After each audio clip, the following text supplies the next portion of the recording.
to your job. This video will discuss one of the most hazardous circumstances of the workplace today.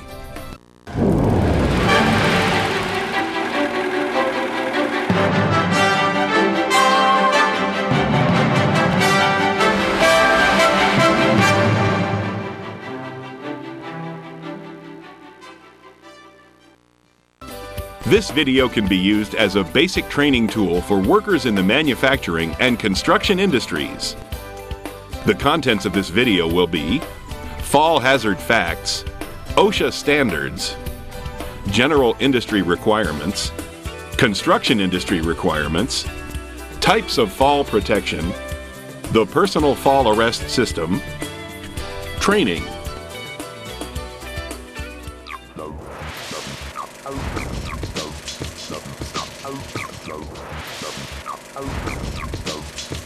Falls from heights are one of the leading causes of fatalities. According to the United States Department of Labor, falls account for 8% of all occupational fatalities, and between 150 and 200 workers are killed each year in the construction industry as a result of falls. Falls are the leading cause of death in the construction industry.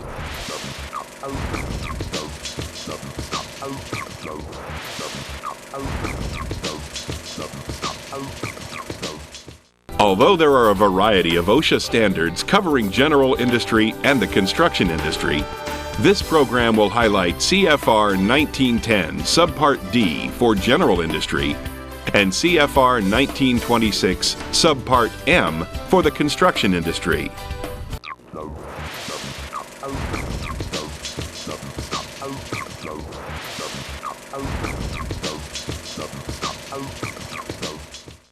Anytime an employee is working 4 feet above a lower level, fall protection must be provided. The 4-foot rule applies, but is not limited to open-sided floors or platforms, runways, wall openings. For the most part, fall protection can be provided by a standard railing consisting of a railing, a mid-rail, and a post. Height from the upper surface of the top rail to floor level should be 42 inches.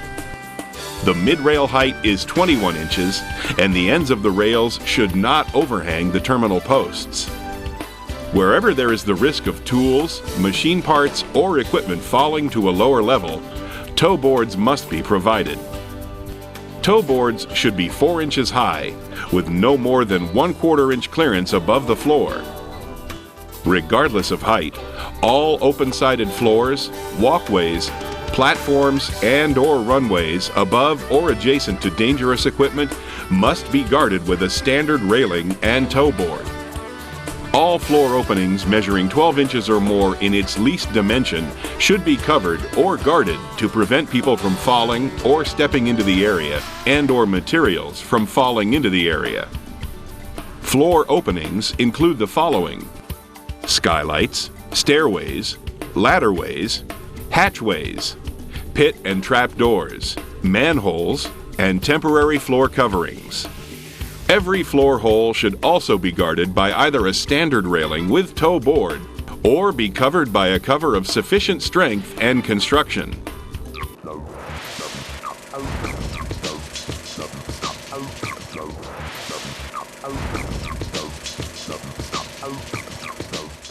OSHA construction requirements are based on systems and procedures designed to prevent employees from falling off, onto, or through working levels, and to protect employees from being struck by falling objects. Construction employers are mandated to protect employees from fall hazards and falling objects whenever the employee is 6 feet or more above a lower level or exposed when working under a level that is 6 feet or more above the working level the employee is on. Employers must provide protection for employees who are exposed to the hazard of falling into dangerous equipment, regardless of the height. It is the employer's responsibility to determine if the walking or working surface has the structural strength to support employees and their tools safely before employees can begin work. Once the employer has determined that the surface is safe to work on, they must provide appropriate fall protection if a fall hazard is present. Areas and/or activities where fall protection is needed and the type of protection required includes, but is not limited to, unprotected sides and edges require the use of guardrail, safety net, or a personal fall arrest system, PFAS. Leading edge work requires the use of guardrail, safety net, or PFAS. When it is infeasible to use fall protection or it creates a greater hazard to use these systems, an employer may develop and implement a fall protection plan. Holes, including skylights, require the use of PFAS, covers, or guardrails. Formwork and reinforcing steel require the use of PFAS, safety net, or positioning device systems. Ramps, runways, and other walkways should be protected by guardrails. Excavations must be protected with guardrails, fences, barricades, or covers. Bricklaying and related work should have a guardrail, safety net, PFAS, or a controlled access zone. Roofing work on low slope roofs can use guardrail, safety nets, PFAS, or a combination of a warning line system, guardrail system, safety net system, PFAS, or safety monitoring system. Roofs less than 50 feet in width may use a safety monitoring system by itself. Residential construction requires the use of a guardrail, safety net, or PFAS. When it is infeasible to use these methods, or it creates a greater hazard to use these systems, an employer may develop and implement a fall protection plan. Wall openings should be protected by using guardrail, safety net, or PFAS. To protect employees from falling objects, employers must ensure employees wear hard hats and have properly designed toe boards, screens, or a guardrail system. As an alternative, the employee can erect a canopy or barricade the area where objects could fall.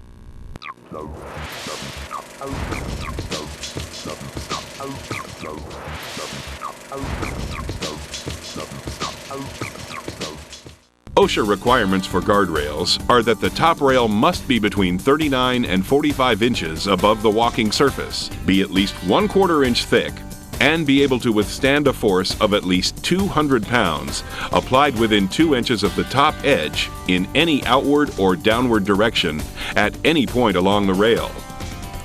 If cable is used as a top rail, it must be flagged at not more than 6 feet intervals with a high visibility material. The mid-rail must be 1/2 the distance from the walking surface to the top of the top rail and be at least 1/4 inch thick. Intermediate members, mid-rails, and screens must be able to withstand 150 pounds of pressure in any outward or downward direction. Surfaces of guardrails must be smooth. Rails should not extend past a terminal post. Guardrails around access areas must have gates, or the point of access must be offset to prevent accidental walking into the area. The gate should be in place at all times, except when access area is being used.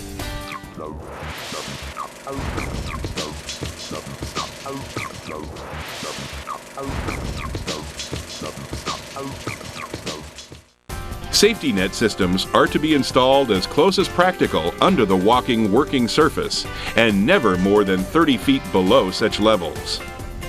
Maximum size of each net mesh opening must not be longer than 6 inches on any side. Nets must have a border rope for webbing with a minimum breaking strength of 5,000 pounds. Once installed, safety nets must be drop tested at the job site. Nets should be inspected weekly for wear, damage, and/or deterioration. Defective net components should be removed from service. Remove any object, such as debris or tools, from a safety net as soon as possible.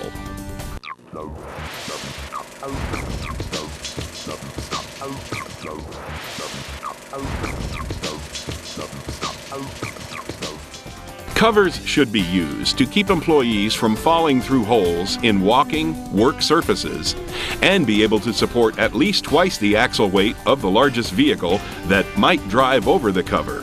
and at least 2 times the weight of employees, equipment, and materials that may be imposed on the cover at any one time. A cover should be well secured to prevent accidental movement and be marked with the word hole or cover.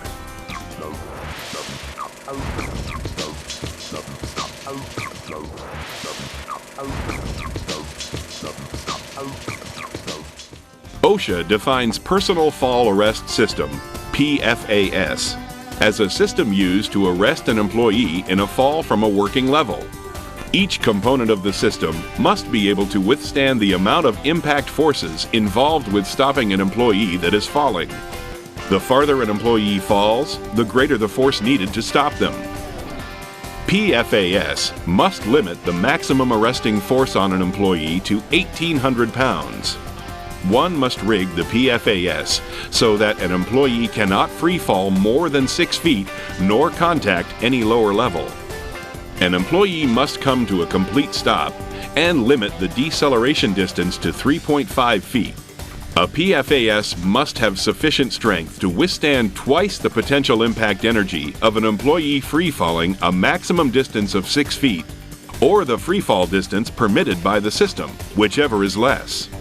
Always inspect PFAS prior to use and remove defective components. Use, store, and replace PFAS according to manufacturer's guidelines. Never attach PFAS to guardrails, hoists, or roof edges, or in areas that can cause an employee to swing. Only tie off to properly approved anchorages.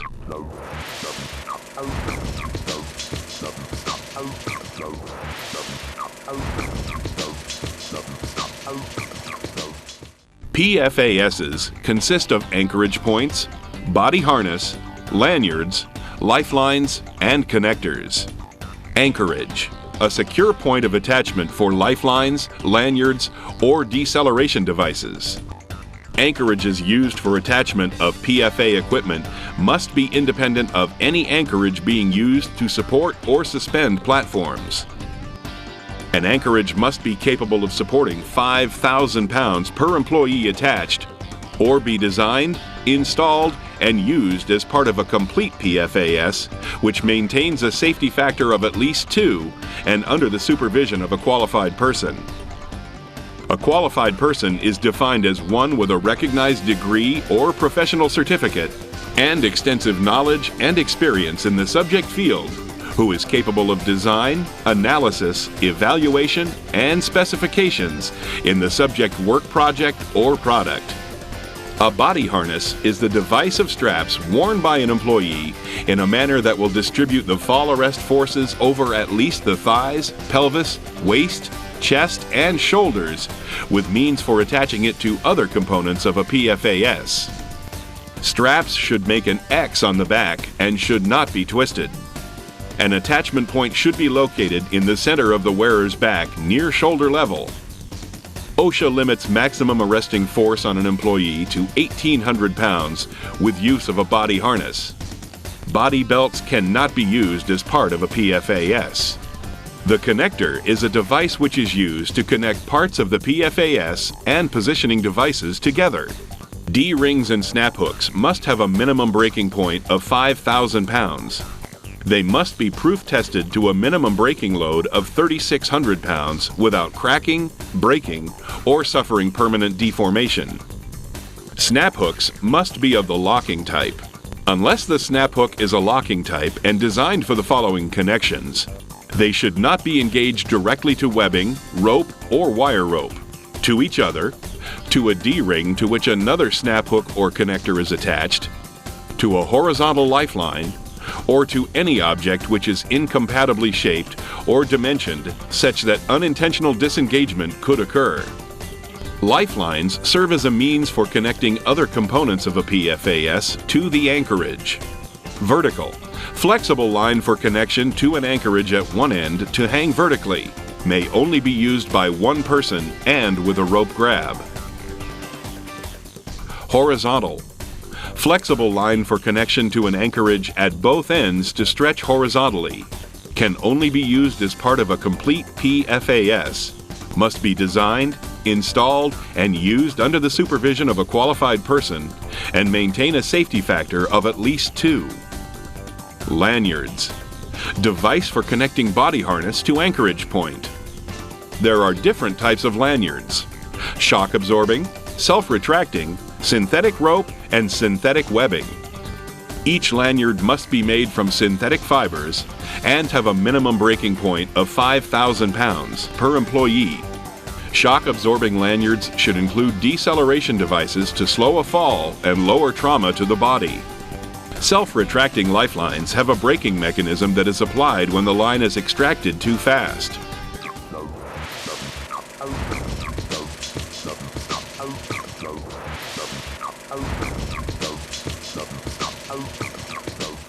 Calculating total fall distance, TFD, is as necessary and important as using the proper body harness, lanyard, connectors, and anchorage point.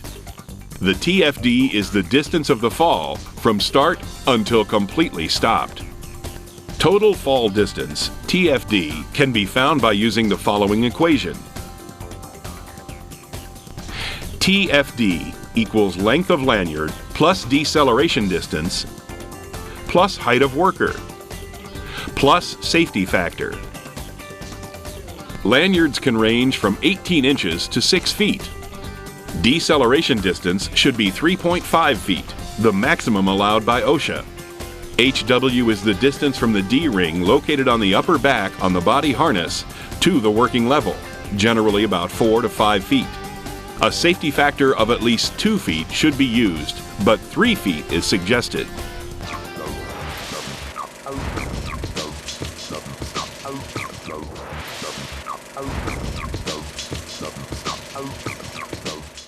A controlled access zone is a work area designated and clearly marked in which certain types of work may take place without conventional fall protection systems.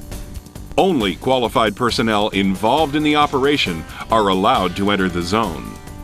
Controlled access zones must be defined by a control line or by any other means that restrict access.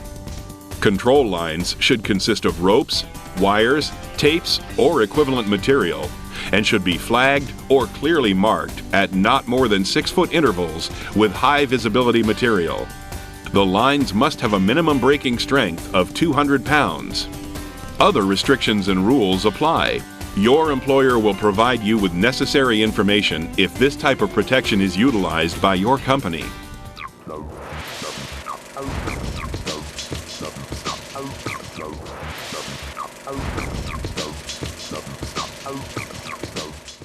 Another system of protection is the warning line system, which is used mostly on roofs and is designed to warn a worker that they are approaching an unprotected roof side or edge. The warning line designates an area where roofing work may take place without the use of other fall protection systems. The barrier is a warning line consisting of rope, wire, or chains placed at least 6 feet from leading edge and flagged at 6-foot intervals with high visibility material. Employees are not allowed between the roof edge and warning line unless performing roof work. Employees performing roofing work between the roof edge and warning line must also be protected by guardrails, nets, PFAS, or safety monitoring system.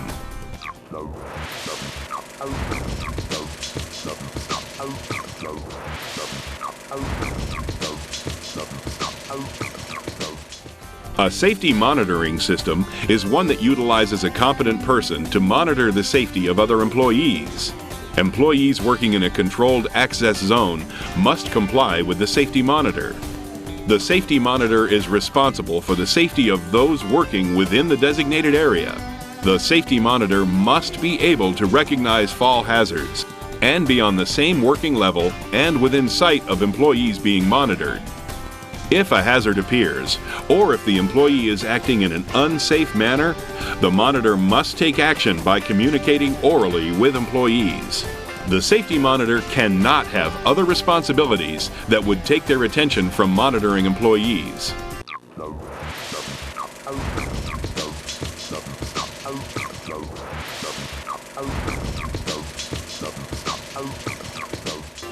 A fall protection plan is only available to employees engaged in leading-edge work, precast concrete erection, or residential construction work where it is infeasible or creates a greater hazard to use conventional fall protection equipment.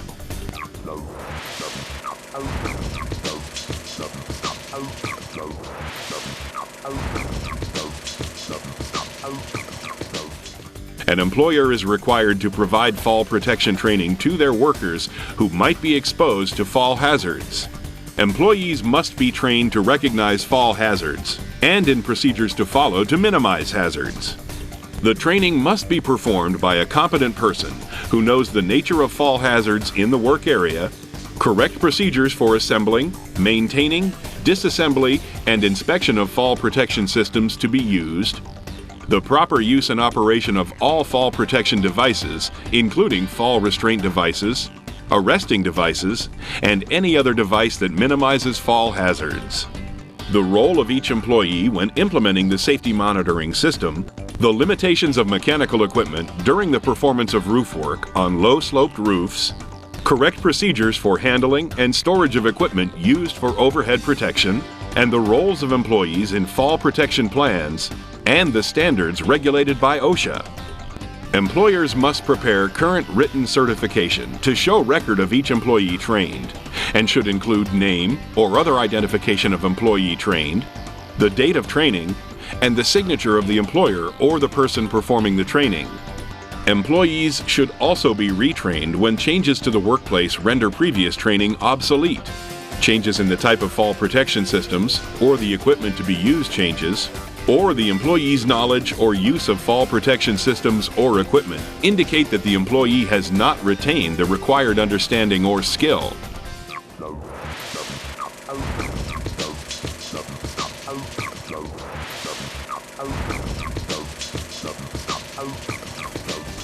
Falls are a major safety issue, and using the right protection is necessary to ensure your safety. Fall protection must be used when working on any surfaces more than 4 feet above a lower level in general industry and 6 feet in the construction industry. Remember the ABCs of personal fall protection systems: anchorage, body harness, and connectors, and how to use all the components properly. Know the total fall distance when using PFASs. And always take your training seriously. It could save your life.